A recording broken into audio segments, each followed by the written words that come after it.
Hello everyone, കഴിഞ്ഞ വീഡിയോയിൽ ഞാൻ സ്റ്റിച്ച് ചെയ്തിട്ടുള്ള ക്രോപ്പ് ടോപ്പ് ആണിത്. ഇതിൽ പെയിന്റ് ചെയ്തിട്ടുള്ള വീഡിയോ ഞാൻ ചെയ്തിട്ടുണ്ട്. അപ്പം ഇന്ന് ഞാൻ കാണിക്കുന്നത് ഇതിൽ ഹാങ്ങിങ് എങ്ങനെയാണ് ചെയ്യുന്നതെന്നാണ്. നിങ്ങൾക്ക് ഏത് ടൈപ്പിലുള്ള ബീഡ്സ് വെച്ചിട്ട് പല വെറൈറ്റീസിലും ഹാങ്ങിങ് ചെയ്തെടുക്കാൻ പറ്റും. ഞാൻ എൻ്റെ കയ്യിലുള്ള ബീഡ്സ് വെച്ചിട്ട് ഒരു സിമ്പിൾ ആയിട്ടുള്ള ഹാങ്ങിങ് ആണ് കാണിക്കുന്നത്. ഫസ്റ്റ് ഞാൻ ഗോൾഡൻ കളർ ബീഡ്സ് ആണ് എടുക്കുന്നത്. ഇത് ഷുഗർ ബീഡ്സിനേക്കാൾ കുറച്ചുകൂടി വലുപ്പത്തിലുള്ള ബീഡ്സ് ആണ്. പിന്നെ ഒരു മീഡിയം സൈസിലുള്ള പേൾ എടുത്തിട്ടുണ്ട്. അതേപോലെ തന്നെ ചെറിയ സൈസിലുള്ള പേൾ കൂടി എടുത്തിട്ടുണ്ട്. സ്റ്റിച്ച് ചെയ്യുന്നതിന് മുമ്പ് ഞാൻ 1/2 ഇഞ്ച് വിട്ടിൽ ഇതുപോലെ ഇങ്ങനെ ഈക്വൽ ആയിട്ട് മാർക്ക് ചെയ്ത് കൊടുത്തിട്ടുണ്ട്. നീഡിൽ നമ്പർ 10 ആണ് ഞാൻ എടുത്തിട്ടുള്ളത്. എന്നിട്ട് നോർമൽ മെഷീൻ ത്രെഡ് 2 സ്ട്രാൻഡ്സിൽ ഇട്ട് കൊടുത്തിട്ടുണ്ട്. ഇത് സ്റ്റിച്ച് ചെയ്യുന്നത് നിങ്ങളെ വീഡിയോ നന്നായിട്ട് ശ്രദ്ധിച്ചാൽ പെട്ടെന്ന് മനസ്സിലാവും. ലൈനിങ് പീസിന്റെയും മെയിൻ ഫാബ്രിക്കിന്റെയും ഉള്ളിലൂടെ കുത്തിയിട്ടാണ് ഞാൻ ഈ മാർക്ക് ചെയ്ത പോയിന്റിന്റെ സെന്ററിലായിട്ട് സൂചി പൊക്കി എടുത്തിട്ടുള്ളത്. ഇതില് 6 ഗോൾഡൻ ബീഡ്സ്, പിന്നെ ഒരു പേള്, അതിനുശേഷം ഒരു ഗോൾഡൻ ബീഡ് അല്ലെങ്കിൽ ഒരു പേള് എന്ന കണക്കിലാണ് ഞാൻ ഇതിൽ പുറത്തെടുക്കുന്നത്. ഞാൻ ലാസ്റ്റ് ചെയ്ത ഹാങ്ങിങ്ങില് പേളിന് ശേഷം ഗോൾഡൻ ബീഡാണ് എടുത്തിട്ടുള്ളത്. അതുകൊണ്ട് ഇതിൽ പേളിന് ശേഷം ഒരു ചെറിയ പേളാണ് ഇട്ട് കൊടുക്കുന്നത്.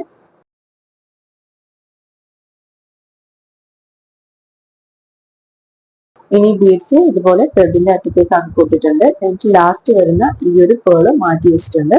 ഇനി അതിന്റെ നെക്സ്റ്റ് പേൾ മുതൽ ബാക്കിയുള്ള ബീഡ്സിലൂടെ സൂചി ഇതുപോലെ ഇങ്ങനെ ഉള്ളിലേക്ക് കടത്തി വിടാണ്. എന്നിട്ട് സൂചി പുറത്തേക്ക് എടുക്കാണ്. നേരത്തെ ബീഡ്സ് കോർക്കുന്ന സമയത്ത് ലൂസിലാണ് ആയിട്ടുള്ളതെങ്കിൽ ഇപ്പൊ നമുക്ക് ഇതുപോലെ ഈ ത്രെഡ് വലിച്ചിട്ട് ടൈറ്റ് ആക്കി കൊടുക്കാം. ഇനി അടുത്ത ഹാങ്ങിങ് ചെയ്യാൻ വേണ്ടിയിട്ട് സൂചി എടുക്കുമ്പോൾ ഇതുപോലെ ബാക്കിലൂടെ ഈ മാർക്ക് ചെയ്ത പോയിന്റിന് മുകളിലായിട്ട് ലൈനിങ്ങിലൂടെ കുത്തിയിട്ട് ഈ മാർക്കിങ്ങിന്റെ അടുത്തൂടെ എടുക്കാം. കുത്തുന്ന സമയത്ത് നീഡില് ഈ മെയിൻ ഫാബ്രിക്കിൽ വരരുത് കേട്ടോ. അങ്ങനെ ആകുമ്പോൾ അവിടെ സ്റ്റിച്ച് വരും. എന്നിട്ട് നേരത്തെ നമ്മൾ ചെയ്ത പോലെ തന്നെ വീണ്ടും 6 ബീഡ്സ് നടക്കാം. പിന്നെ ഒരു പേള് വെക്കാം. ലാസ്റ്റ് ചെറിയ പേളാണ് വെച്ചിരുന്നത്, അതുകൊണ്ട് ഇപ്പോൾ ഇവിടെ ബീഡ്സ് ആണ് കൊടുക്കുന്നത്. എന്നിട്ട് ലാസ്റ്റത്തെ ആ ബീഡ്സ് മാറ്റി വെച്ചതിന് ശേഷം ബാക്കിയുള്ള ബീഡ്സിനുള്ളിലൂടെ സൂചി കടത്തി കൊടുക്കാം. എന്നിട്ട് സൂചി പുറത്തേക്ക് എടുക്കാം. ഇതേ പ്രോസസ്സ് ഫുള്ളായിട്ട് ഇങ്ങനെ റിപ്പീറ്റ് ചെയ്ത് പോവാം. ഞാൻ പറയുമ്പോൾ നിങ്ങൾക്ക് ഭയങ്കര ടഫായിട്ട് തോന്നുന്നുണ്ടാവും, പക്ഷെ വീഡിയോ ശ്രദ്ധിച്ചാൽ നിങ്ങൾക്ക് പെട്ടെന്ന് മനസ്സിലാവും കേട്ടോ.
അങ്ങനെ ഞാൻ ഹാങ്ങിങ് കംപ്ലീറ്റ് ചെയ്തെടുത്തിട്ടുണ്ട്.